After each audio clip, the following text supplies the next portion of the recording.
Hi friends, welcome back to my channel, or just welcome in general if you're new here. My name's Alexa.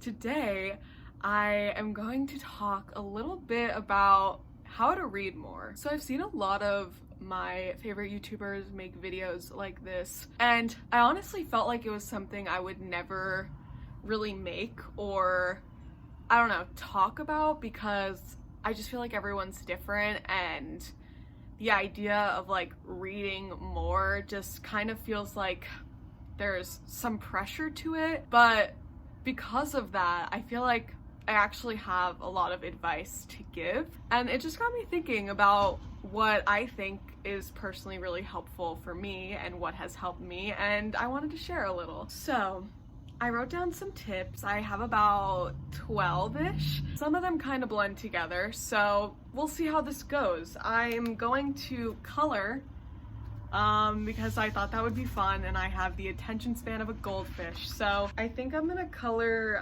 this page of legs because I just like how big like the lines are. So let's get into it. I really hope me talking doesn't give myself a headache, because that's very possible at this point in my life. So the first kind of tip I have for reading more is to stop judging yourself.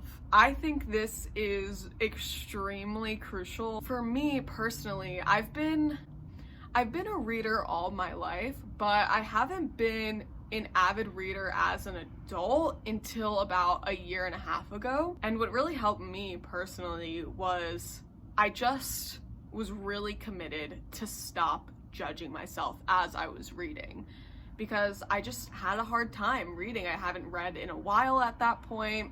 I haven't read a whole book in such a long time, and I was just so judgmental with myself. Like, I just thought I couldn't do it. Like, there was just no way I could sit down and read a whole book. Especially if you're like becoming a part of the community, or like watching BookTube or Book Talk, or just talking with your friends about like what you guys are reading. It's so easy to compare yourself to other people. And you know what they say, comparison is the thief of joy. It's the truth. Like, if you don't stop judging yourself and your reading habits, you're just never gonna get anywhere. So I think that is a really crucial first step. Okay, I need a coloring break. The next tip I have is to take your time. I think this is so important because, like I said, it is very easy to compare yourself to others and be like, this person is such a fast reader and I'm such a slow reader, or expecting yourself to get like a certain chunk of the way through a book. And it just doesn't have to be that way. It just doesn't. You can take your time, and I think that is really important to keep in mind. Something for me that was really difficult when I started getting back into reading was that I, first of all, wanted to get as much as I could done in as little amount of time. Which, why? I'm the only one setting this boundary for myself, right? But also, I found it very frustrating, the pace which I was reading, because I was judging myself. I would say a majority of people have the issue where they start reading and they just get discouraged so easily, especially like people with ADHD or anxiety.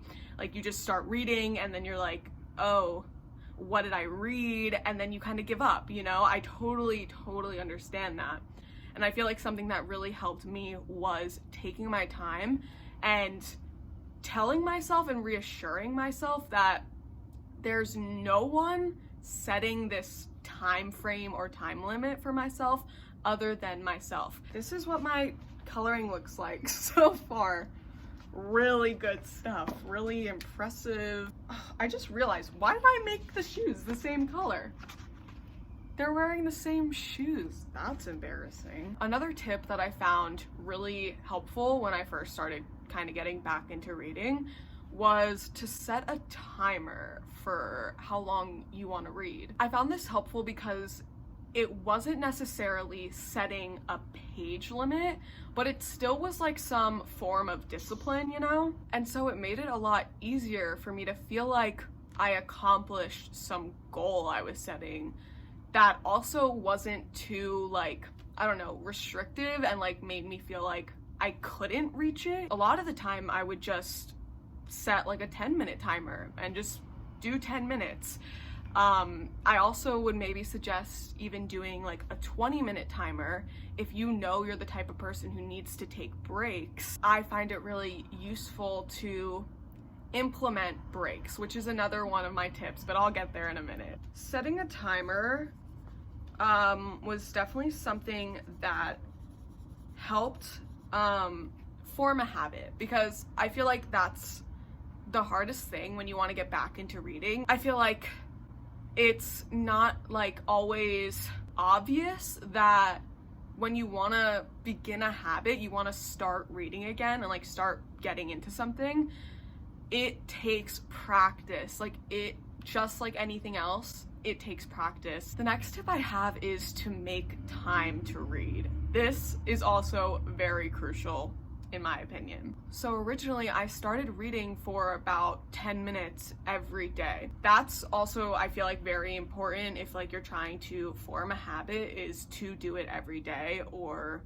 you know, every other day, but not inconsistently, because what really works like that, you know? But I feel that making time to read is so crucial, even if it's just like when you wake up or right before you go to bed, or some perfect time in the afternoon that works perfectly for you. Once I started really I got a few books in, and I was kind of like, you know, getting on a roll, because I really started reading avidly in like the beginning of quarantine. And what helped me a lot was I had a lot of time in general, but I always would set aside an hour, and I would read for an hour, but I wouldn't read the entire hour. That would just be the time for me to be sitting in my bed with my book. And if I needed to take breaks, I would take breaks, but I would just dedicate that hour to, you know, the idea that I was going to read. And now I don't really have like a set time that I read, but I definitely make time. I think about when I'm going to read during the day. I do feel like that is a bit of a challenging one, even though it's like an obvious one, you know, if you're gonna read, you gotta make the time for it, but it is a challenging one. I need to finish this shoe, so give me a sec. Also, my hypothesis was right, and I do have a headache from talking. My next tip is don't read when you don't want to. And that's that. Like, don't make it a chore. If you don't want to read, don't. Like, just don't. I feel like it's different if you're like a procrastinator, or it's really hard for you to start something. I'm very much like that. Like, sometimes I'm like, I want to read, but I don't want to get started, and that's very frustrating. But if you're just not in the mood, it's just not worth it to like turn something that you want to be an enjoyable experience into a chore. Another tip is to take breaks. This is super crucial for me. I have to take breaks. I have a lot of trouble just sitting there and absorbing one thing. So I've really found that taking breaks helps me, and I still do it to this day. Even if it's just a short break, like a lot of the time I'll read and I just feel like I can't go on. I just know I need to take a break.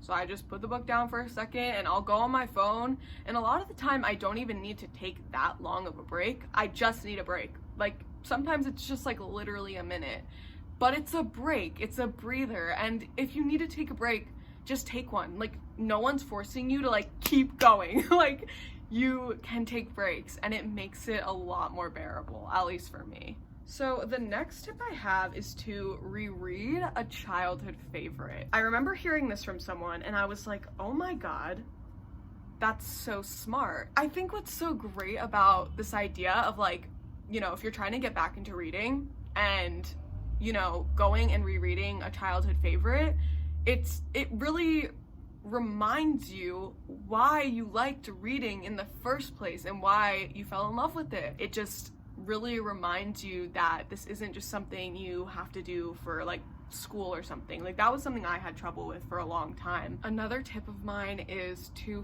find your niche. Find what you like to read, and that will change everything. I totally identify with this because when I was first kind of getting back into reading, I didn't really know what I liked to read, because before that I read a lot as like a young teenager.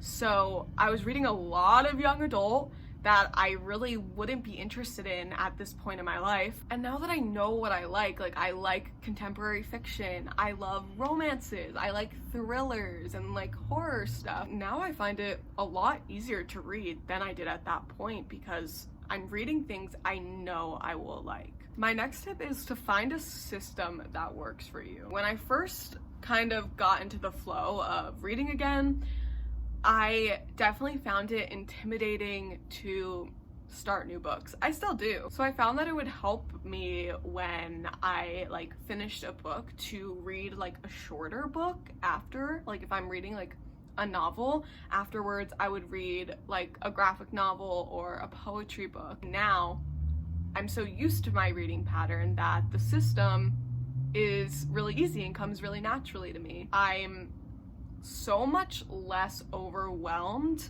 to start new books and start big books and all of the things that are very overwhelming when you first start reading again. For instance, I am pretty aware of how long it takes me to read, which was something that made me super anxious before, is that like I would start a book and I wouldn't know how long it would take me to read. Another part of like my personal system is I used to get so anxious about like picking up a book and starting it because I would be super aware of how much I read on the first day of reading and like how much of a chunk I got into the book. But now I've really formed this just habit of when I read, set the expectation that I'm not going to get a big chunk in on the first day of reading.